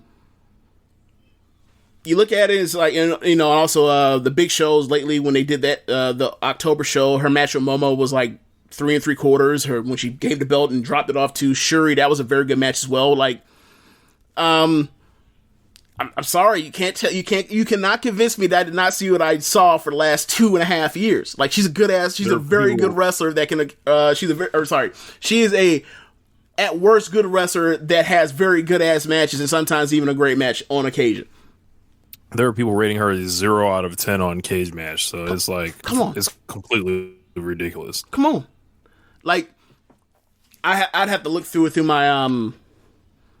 my match ratings from this year and last year, but like I'm this is always the thing with her on Cage Match. It was weird. I don't know, like, I don't know. I like who you like, but like to hate on somebody in general, like most of the community, I thought it was weird. But she's gone now, and she left y'all with the best match of the night on a big show. So sorry. Gotta hold the L on that one. How about it? Yeah. I hope she comes to AEW. Running back with a doctor. I mean, I think B works better as a heel. But we'll see.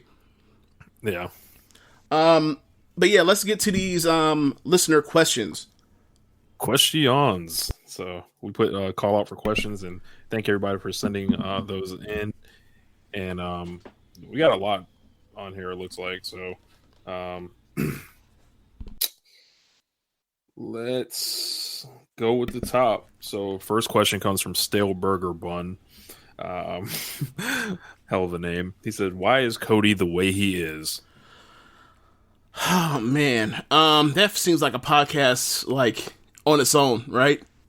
Yeah. I mean, yeah. I feel like we've answered this question like in some way or another, like throughout like every week. The easiest way we can say it, the simplest way we can term it as, he loves his dad, and his dad, through all the great inventions and ideas he had in wrestling, he also had some stinkers, and he, you know, a lot of that stuff is all written down, and I'm sure he's gone through that stuff in his head, and like, I think the era has changed, but I think Cody has figured out a way to make a lot of this stuff work, and unfortunately, some of the stuff does not work as well, and there's some stuff that does not work out. You're like, what the hell are you thinking?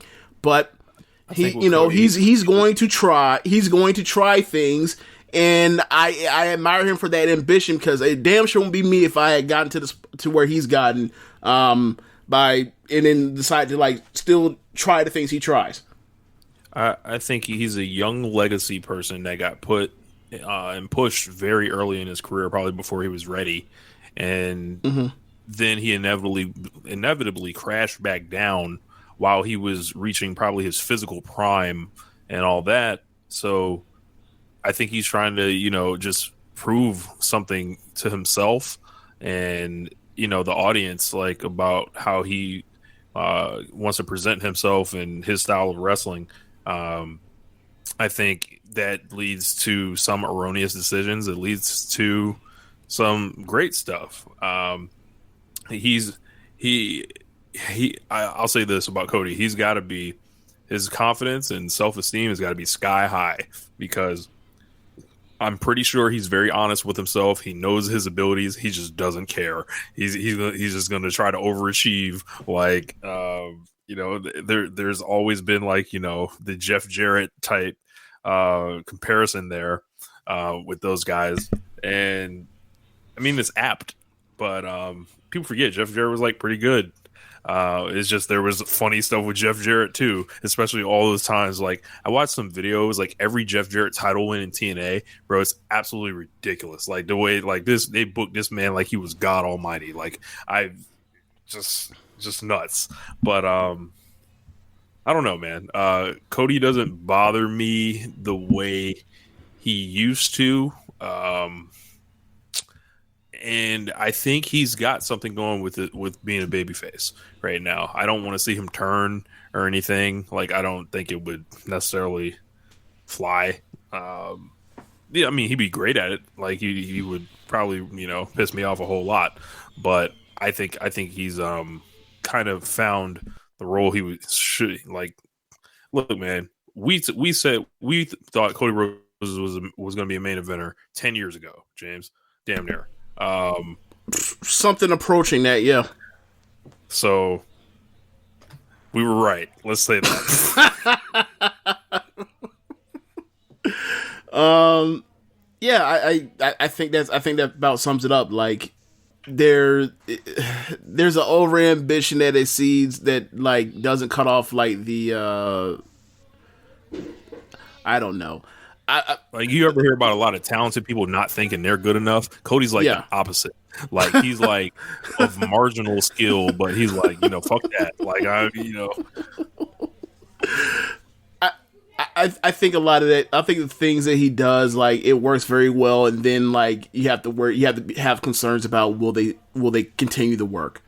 Like, you know, like we talked about, like how all these personal feuds, how he's running through people. Now we're out here scraping the plate with like the Nightmare Faction B teamers. Like, we'll see how this goes. Like, but you know, he'll never lack for effort. Never. Yes. Up next, JML, he has a question. And he says, is QT's new faction a better version of the Job Squad? So who is in the Job Squad? That's what I'm trying to remember. I think it was Al Snow. The Blue Meanie. The Blue Meanie. Yikes. They're way better than the Job Squad. Aaron Solo probably wrestles circles around all of them. Like I said, I'm very into this faction. We're going to get possibly 3 guys elevated, and I would be willing to bet on at least one of them. So, sure, they're better than the Job Squad because I don't. The Job Squad was a joke, right? Like, I don't think these people are going to necessarily be portrayed as a joke. So you got that. I'll leave it at there. Like, they're cannon fodder. They're cannon fodder. Like, Cody finna blow their ass away. So, but that's fine. MJ does PR. He says, talk about Andrade. Do you think he ends up in the G1? What roster does he help the most? Ooh. I think he helps Ring of Honor, like what we talked about earlier in the show. Like, he can walk in and be number 1. Like, there's no one he has to take a back seat behind in Ring of Honor. And what about Matt Taven? I'm joking. What about him? You know, you never know. They might have him come in and lose to Taven. You can't trust ROH all the time. But, yeah, Ring of Honor is still my answer. Of course, I'd like to see him in AEW, but, you know, they've got lots of people. So, but I think you make room for that guy. Yeah, I mean, I haven't really. I've seen all the speculation places he could go. I think anywhere works. I haven't really thought about where would be the best place for him. I never really thought about it. I mean, could Triple H give him a call and say, come back to NXT? Oh, yeah. So that was apparently a part of the interview. He turned that down. Oh, he did? Yeah. All right, then. Hey. He was like, nah, man. You know, I mean, he's a star. Like, yeah. Star, baby. Yeah, like, go. Like, he used to sell out shows. Like, but yeah, go to Mexico and shit. But yeah, like 400 people every week. Yeah, sure. Like, right. Come on, man. He's been past that. Right. So, up next, we've got a question from Murray. He says, how did you guys feel Christian did in his match with Kazarian? He said he very much enjoyed it himself. I really enjoyed the match once it. Well, I can't even say when it got going because it never really got going. It was slow the whole damn time. But I enjoyed the match for what it was. I ended up giving it 3 3/4 at the time. I would have given the same thing. Yeah, I mean, Christian was always a good wrestler. Mm-hmm. I don't, as far as the outwork, everything, that's funny because like Kazarian outworked him in that match, but it's fine. Like, yeah, it was a very good match. He feels like a luxury more than somebody you can count on, but we'll see what happens like in the future. Like I said, I think they got to pull back the framing of him as this like legend and everything like that, and kind of just let him regain his like new respect with the audience, because like he's been gone for 7 years. There's a lot of lapsed fans. There's people that love him and always have followed his career, but I think when you put that all in the blender, that's still like he still has to answer questions. Yeah. And I think the match with Kazarian is a good start. But like I said, it's just the framing of him that would not be, I don't know. And some of the coverage is patronizing. Like, oh my God, like the way people were jerking off over the match, it was like, I was like, yeah, it was a good match. But then they were like, everyone needs to work like this. And I'm like, no. Absolutely fucking not. Are you kidding me? Yeah. So like, it's just like, this is a style. And Edge got himself in trouble earlier this week saying all types of stuff about German suplexes and not selling and all this other stuff. And it's like, oh, yeah, and it's like, why can't you just? And it's funny, just let everybody rock, man. Yeah, and just to pull the curtain back, like me and Josh ended up having like a multiple like message thing. Josh Smith, Keepin It Strong Style, about like a back and forth of people about people no selling Germans or whatever else, and then ultimately at the end of it, we came to the conclusion. Oh yeah, that's something that like only 5% of people actually really do. Like people do delay sell. And we, but like we feel like, but what is Edge really talking about? We don't think he's talking about the delayed sale. We're talking about like just that in general. Is like, all right, get out of here, man. So, Or at least that's my perspective. Josh may have a different perspective, but like we end up coming to an agreement of like, nah, that's not. We meant like people just getting suplex, just standing up like nothing happened, not even a scratch, like Mercutio and fucking Romeo and Juliet. So or but a scratch, but yeah, Christian, I'm sure they will set him up not to fail. He's a smart enough guy not to put himself in those kind of positions. So yeah, like I feel like he's a really luxury player. You might one day be able to get a big a title match out of him on TV or something. I'm interested to see what they do with him around, the next pay-per-view in a few months. And then we'll go from there. Yep. Do you think the New Japan World Title design is being overhated? Oh, before we move on to that, but just for the record, like the everyone needs to work like that is like no one needs to work. Not everyone needs to work like that. Like he had a 3 3/4 star match. Like that's fine. Like you know how many of those Tam Nakano has had in the last like 7 weeks? She's had like 6 of them. Like it's fine. Relax. Or 4. No, 5. I like 5. I like 4.75 myself. And well, I'm just saying, like, Tam has that many matches as good as that fucking match that he just had that people are globbering over in like last 2 months. Like, relax. Just take it easy.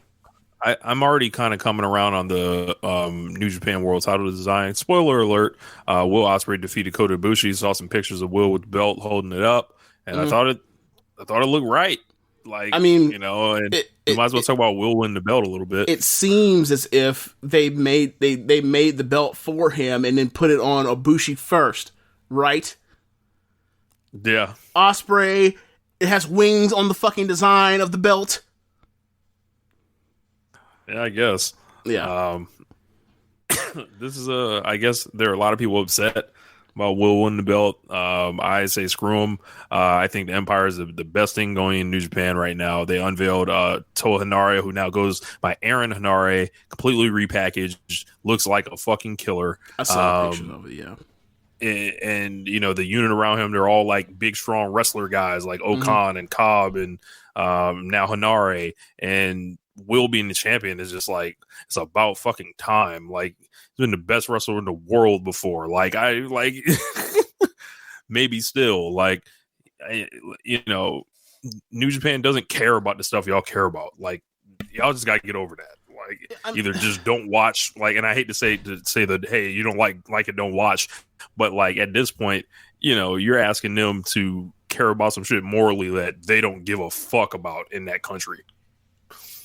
And also what Will's accused of, they keep lumping him in the same class as people that have like done way, way worse stuff. Yeah. So it just all gets muddy with him. Yeah. What he's alleged to have done sucks. And what Matt Riddle is accused of doing sucks. Matt Riddle's way fucking worse. I don't want to do the Olympics and judging contest on it, but like Ospreay, if he had an office job or was some type of, let's say, like that's a job you get fired from. That's something you get fired from. That's not something you go to jail for. It still sucks though. But anyway, getting to him as the champion, it's weird for me because like that's not what I envisioned for him. Like, let's say 2 years ago, if he were to have won the IWGP Heavyweight title, like he would not have been a heel in this faction. But whatever. Who knows how long this lasts? Like to do first title reigns like the first time heel champs. Yeah. This just Ibushi just lost the belt. In 3 They got months. all those stadium shows. They got Shingo and Okada circling him. Yeah. So we'll see. We'll see. Like, I mean, you ain't got to worry about the matches. That's not going to be a problem at all. So, I think I'm down with it. Also, I saw people, I guess, like, see the Stormbreaker for the first time ever and complain about the move. I saw that too. And I was like, well, one, what you're watching is in slow motion, so I don't know what to tell you. Also, have they seen the hidden blade? That's what I was about to say. And like his alternate move is when he charges at you from behind at full speed and elbows the back of your head. So if you want a more believable move, we can do that. Yeah. Like I'm trying to think, like what would be something. I can't say that with a Bushi because Bushi just hits you with fucking knees or lands on you. I would say like, yeah, this Bushi move doesn't look all that realistic. Like, okay, well, how about this move where he grabs both of your arms and then he shoves you towards him as he brings his knee up and like crashes his knee through your nasal, and brings your nasal. Sorry, that's all you see is black afterwards. Right. I don't know, man. Like you can make. I don't think it's some weak looking move. Like it's fine. Like he picks you up from a certain height and he drops you. I guess the complaint was that like the person spins as they land. It was like, do you think that makes the impact worse? Because like we have these things called power bombs, and you kind of get dropped from the same height. Obviously, there's no follow through, but like it's still the same idea. I drop you on the back of your head and your back from a certain height. Yep. Whatever. He wrestling also physics. says. Yeah. Murray says QT did the best turn of 2021, changed my mind, which looks like a joke question. He said, "Wasn't even for a question." funsies. I'm trying to think. Yeah, I'm trying to think if there has been a better turn somewhere, but my mind escapes me right now. A better turn, Adam Cole. But I mean, like, is it really a turn? Because like he was a heel for like 2 months. Or no more 2 months. We get my point. Like, yeah, he was a heel forever, and then he wasn't because long did Will Hobbs turn. I think that was last year. That might have been last year.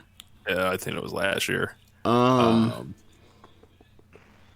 Scorpio Sky turned heel, and that was pretty entertaining. Yeah, I think, but I would say this was more of a event, the QT Marshall thing, just because of the amount of people involved, not necessarily because of the magnetism of it. Yeah. Eddie Kingston would have had a great turn had the ring blown up. That would have been the one. It would have been. Yep. So I think there was somebody that started answering Murray's questions, but whatever. Let's see. Oh, back to JML. He says, serious question. Do you think that New Japan is creatively bankrupt, like Meltzer says? B, treading water because of the pandemic, and C, in the content business because of Bushiroad's purchase of Stardom. Okay, so it can't be. I mean, it's somewhere in between. Like it can't. Like I don't think they're creatively bankrupt. I don't either. Like the Empire's too good of a concept, and Will's too good of a wrestler, and putting that belt on him, like that tells me that okay, you recognize talent. This is not evil. Yeah, and. Damn sure not. And it is definitely not C because like the counterfactual is like Stardom's not putting that kind of doesn't have these issues. Like they're kind of on, maybe if they're not on all cylinders, they're on most damn cylinders. And then as far as the pandemic, another counterfactual is Stardom. Like Stardom has the same pandemic problems and all that shit, and had to go away on hiatus around the same time. They came back and hit the ground running with Tam and Julia. So, and Mayu's great title reign. So, like, I think it's just a transition time. These are the okay. Everyone, what's the joke? Or what's the Nas line? People talking labor pains. Niggas, show me the baby. Like, well, this is what happens when you were trying to get a new crop of people up and running. Like, from Evil to Sonata to Will Ospreay as a main eventer to Kota Ibushi, and having to fill in the light, paying off the lifetime contract stuff. Like, this is what they did. And I'm not saying that is that this is perfect, because obviously fucking not. But you're not going to hit 100 things out the park if you're trying to get up people that. You're trying to turn people into stars that people don't immediately see as stars immediately. Like, you don't look at Evil and say, oh yeah, after you watch him the last 5 years, say, oh yeah, that's future IWGP heavyweight champion. You didn't. And then they made him champion. That's going to hurt. Yep. They tried. It didn't work. Yep. But I would not say they're creatively bankrupt, but I would start like, they say a quarterback is like, he's like in year 13, year 12. Like, I would be thinking about drafting another quarterback eventually, just to have on standby, so for the next couple years, because Gato could be out of here. He's Aaron Rodgers a couple years ago. So correct. Like, I think the Ibushi thing this year was a lot of like, well, it worked for Naito 2 years or the year before when it was like, oh, he failed and he gets in on some last chance shit. And he took it to another extreme. But I think that Gato didn't account for the fact that like Naito's a bigger deal than Ibushi is. Yeah. Last question from JML. He says, what's the best looking title currently and your favorite title of all time? The best. I'm going to go with the AEW title, world title currently. It's just like too big, too many diamonds, too much platinum and gold. And it's just like, it looks great on whoever has it. All time, it got to be Winged Eagle, Bret Hart's title. Yeah, my favorite title all time is a Winged Eagle. But I don't know. Like I'm at a point where like any belt that looks good, I'm like for example, like I think the new IWGP belt looks good too, right? But like I think the AEW belt looks better, but like I'm roughly just like, all right, does it look good? Cool, and then go from there. Like I don't think everything needs to be like we have the best looking belt in wrestling. It's like cool. Like I think the women's tag team titles in WWE are amazing. Yeah, they're up there. They're up there. But obviously they don't mean shit. Well, yeah. Jesus. Yeah. So yeah, I mean the AEW. I like the old IW. I like the IWGP title before they changed it. I think we all did. Yep. I think we all did. And I think before they did, I just think it's weird that like the belt only got 2 years to run. But whatever. It's not a big deal. They replaced the belt that looked great with a belt that looks good or very good, whatever you want to call it. But like they took a step backwards, but it's still a good looking belt. I think people freaked out because like I think the real thing that people need to freak out about is like, getting rid of the lineage more than the way the belt looks. Yeah, I'd be remiss if I didn't mention the big gold belt. Like, oh yeah. Yeah, I think that's obviously number one. Yeah, but over the Winged Eagle for me. But I think a lot of people like the UK title out of the WWE belts. I think it's a little too gaudy for my taste, but in WWE, NXT but whatever. tag team titles, or the NXT UK tag team titles are really great. I'm drawing a They're blank. Circular. They kind of remind me of the WCW tag team titles a little bit. Okay, like the second ones. Okay. I always liked the 1996 WCW tag team titles that Hall and Nash had originally. I always thought those were pretty nice. I think that Ice Ribbon has some nice I think it's the triangle title. I forgot what it's called. Like it's some rules under I forgot what it is, but like I've seen it and it looks nice. That's one to mention out of Joshi. I would probably say Lucha Underground's Gift of the Gods title looks kind of similar to the AEW title, but it has like columns, but it shares a similar shape, but it's like columns, I believe. Okay. There's also I remember me and Josh were sending different champions belts back and forth. Look up Jim Londos' championship, and it's like just all these little squares and these little like small, like this little small belt buckle. It's fucking hilarious. So that's a treat. I'll send a tweet out with it just to show you guys if you want to check it out. But yeah, man, those are all the questions. Yeah, so be sure to go to Red Circle and check out our donation page. And Rich actually, you know, as he mentioned earlier in the show, at the beginning of the show, he has a lot of music that he's been putting out, a lot of stuff he's been working on. So, Rich, where do you want to tell people to go to check it out? Just load up Spotify. New original music's coming out every Friday for probably the foreseeable future. I'm talking like 20 weeks. I just noticed I had that much built up, and then there's also going to be a mixtape coming out. Time Travel 2. I kind of said I wouldn't do another time travel before. I just do, you know, put freestyles on the page, but kind of got the bug, and I am going to do Time Travel 2. No raps left behind, or no beats left behind. My bad. You know, Time Travel 2, A Journey Through Time, kicking around different things. But when I tell you, like, I'm going off, like, and just coming up with just fire shit, samples, beats, not a game, not kidding, on another level than what I've been, you know, working on recently. Like, it's a major step up. All right, then. Yeah, hopefully I get one of James's beats and get it going. This shit. The editor might edit this whole conversation out. Check us out at prowrestlingtees.com/suplex. We have gear there, and check out the other shows on the network. We got to get that Olds on Top shirt up there. Jeremy, if you're listening, hit up Zach. Zach has this design.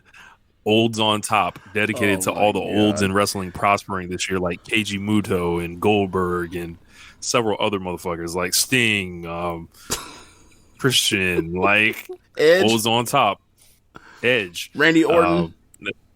I was telling Dan, I was like, man, you know, after this COVID stuff, I was like, I want to be an Old on Top, like. Wow. Yeah, and listen to other shows on the network. Keepin It Strong Style, the Ricky Clive Wrestling Podcast, Grown Watch This Shit, the Great Consequences Podcast, 8-Bit Suplex, All Things Elite, and Great Match Generator, along with this show, obviously, One Nation Radio. Thanks for listening, y'all. Later. Peace.